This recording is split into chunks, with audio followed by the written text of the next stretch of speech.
Hi, friend. How are you?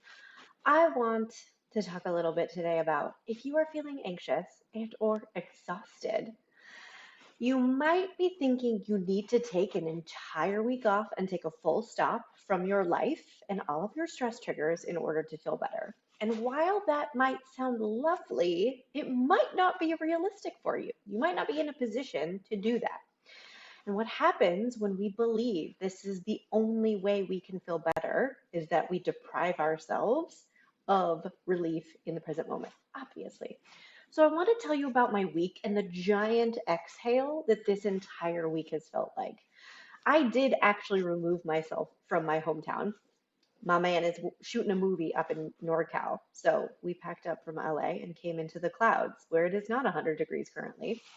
And I still worked a full week, but I interrupted my normal pattern where I do lots of required work.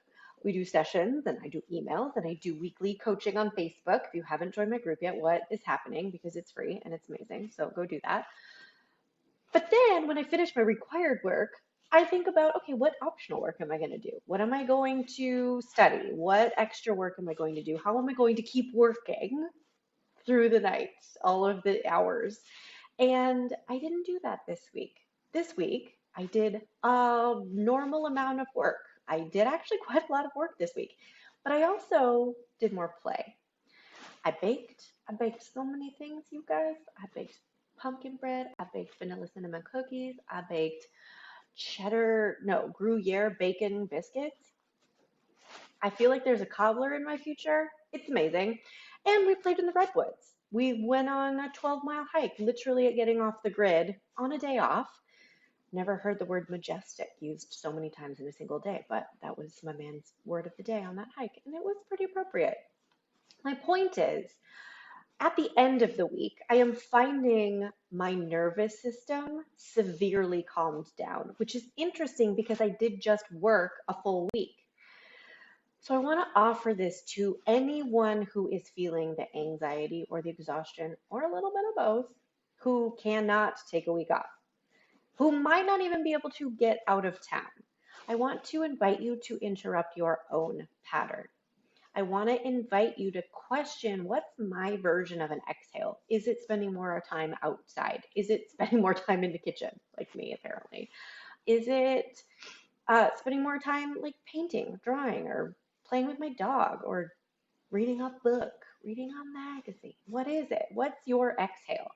And how can you incorporate more of that into just the next few days, even if you still have your full-time obligations?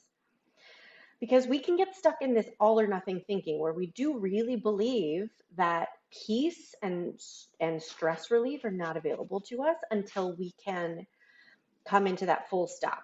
And then what happens, right? Things like the pandemic happens and layoffs, and we actually are in something of a full stop, but we're freaking out still because our nervous systems are stressed out about, well, what's the next thing and how am I going to solve this problem? And, da, da, da, da. And then you never get that relief. So please invite yourself to a little bit more oxygen this week. Even if you don't work any less, see how you can incorporate more of this spirit of an exhale into your off time, even into your on time. It will make a difference and it will feel so good on your nervous system, on your brain, on your heart rate. So delicious. I hope that this is a fun invitation for you because even if you can't go play in the redwoods, you can take more time for yourself, and it doesn't have to be a lot of time. Quality over quantity time with yourself. It's going to make a big difference, and I hope you enjoy it. I will talk to you soon. I hope you have a fabulous weekend. Bye.